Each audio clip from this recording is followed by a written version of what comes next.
Time for the 49ers Rush Podcast. You know, I feel every single offseason, the 49ers make this huge dynamic addition, usually on the defensive line. Javon Hargrave, you talk about, trades and whatever else, but like they are adding a defensive end or two every single year. And this year, they kind of took a different approach. They've been going bargain bin, let's find, top level, top 10 first round pick discarded that didn't work out because of poor coaching situations, to, hey, let's go get a seasoned vet that we know exactly what we're getting this year. And that's Leonard Floyd. Comes in number 12 on the 49ers roster countdown for 2024. And, hey, you are just talking consistency. And, we've got a full breakdown video up on him on the 49ersrush.com if you want to go watch his tape last year, because you see him and it's like, okay, he's 31 years old. He's going into year 9 in the NFL. Like, what does this dude have left? Well, the tape says a lot. The way in which you win is always important. I call this the Anquan Boldin rule, right? If you only win with speed, well then, okay, when the speed goes away, now you can't win. Well, you watch Anquan Boldin as a rookie or year 12 with the Niners. How did he win? Physicality, effort, skill, right? Like, though he had those things, those never dissipated in his career. You look at Leonard Floyd. What does he have? Skill on top of skill and length on top of length. Those don't go away.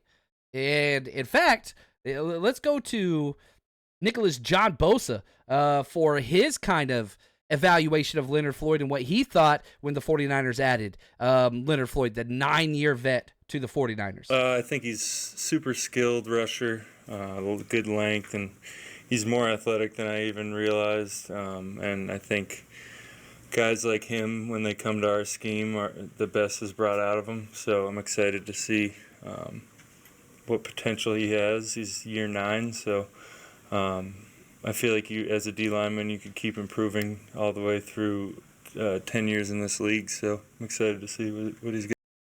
So, hey, if we're getting any more improvement, which I'll take Bosa, you can tell he actually studies this stuff.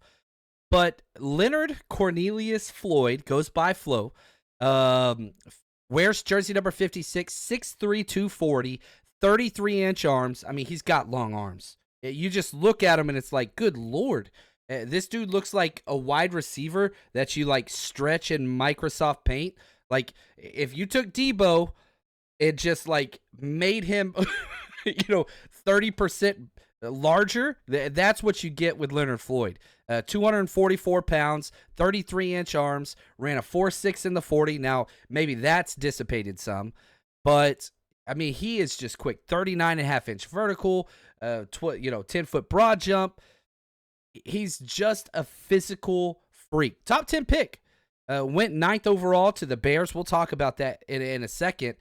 But he's been pretty damn good since before it even started. And again, coming out of the draft, Mike Mayock had him as the second best edge player. Depending on how you rank those players back then, he was top of the list. Athleticism. And guess who drafted him? Vic Fangio. What type of defensive ends does Vic Fangio like? Aldon Smith type? That's Leonard Floyd is him 2.0. Like, they are on the same realm of just what it means to play edge in the NFL. And he's a Georgia boy. Went to Dodge County High School in Eastman, Georgia. Shout out to all the Georgia guys. Now, after he finished there, he had to spend 1 year at Hargrave Military Academy, getting, the classes and all the stuff to qualify for NCAA eligibility. So it took him a while. Then he steps into Georgia 2013, started as a true freshman. I mean, 6.5 sacks. I mean, dude just stepped on the field in the SEC, was a starter. And, shout out to my man Dave, who's the executive producer of his show. He went through his college career. His sophomore year, Floyd recovered a fumble against Tennessee, the Volunteers, and ran it back 96 yards for a touchdown. Anybody want to take a guess who the running back was that fumbled that one? Put on your Niners history glasses. Jalen Hurd. Yeah, so that's a fun little trivia question there. As a junior, 4.5 sacks, kind of dissipated a little bit, but way more combined tackles, way more just effective. Teams started chipping him, all that stuff.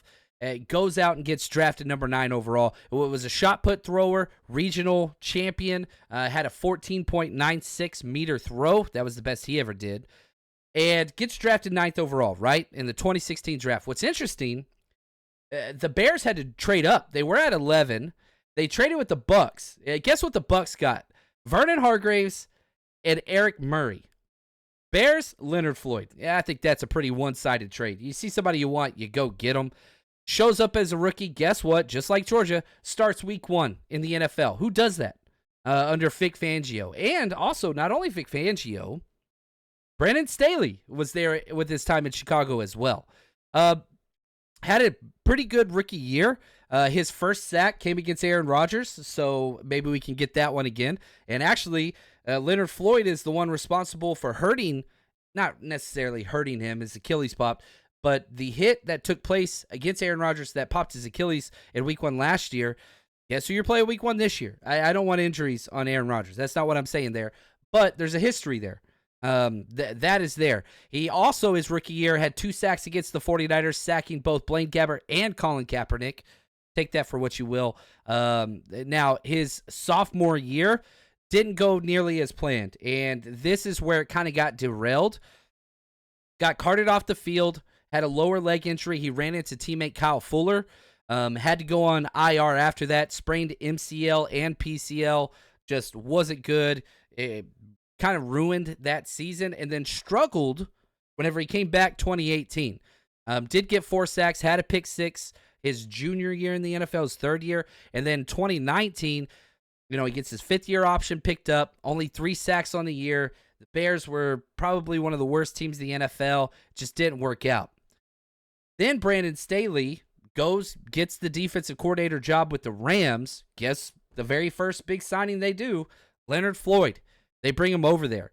And he had his best games against the Seahawks. Had 3 sacks against Russell Wilson in 1 game against the Seahawks, and Defensive Player of the Week award. Then, 10.5 sack season, by far his best that year. Even got a $1.25 million bonus built into his contract. Then goes in the wild card round. Rams, Seahawks again. Guess what? Sacks Russell Wilson 2 times and gets the win. We know what happens. They eventually go on and win the Super Bowl, blah, blah, blah, don't care. And he got paid by the Rams. They signed a 4-year, $64 million deal, got 9.5 sacks the next year. Obviously, they beat Cincinnati in the Super Bowl. Then in 2022, his last year with the Rams, had 9 sacks, signs a 1-year deal with the Bills in 2023, goes out there, has 10.5 sacks. I mean, come on. All he does is get sacks and just consistently do his job. 6 straight seasons with 16 games played, started or more. That's great. So the durability is there. He had some early, I talked to you about him being carted off his sophomore season. That was pretty much it. And the 49ers signed him to a 2-year contract deal, basically 2 years, $20 million, $12 million guaranteed. And man, his career earnings, this dude's been paid, and I love it. $80 million. For his career. I hope he makes every single penny the 49ers offered him. He's played 120 games. That's how many starts he has.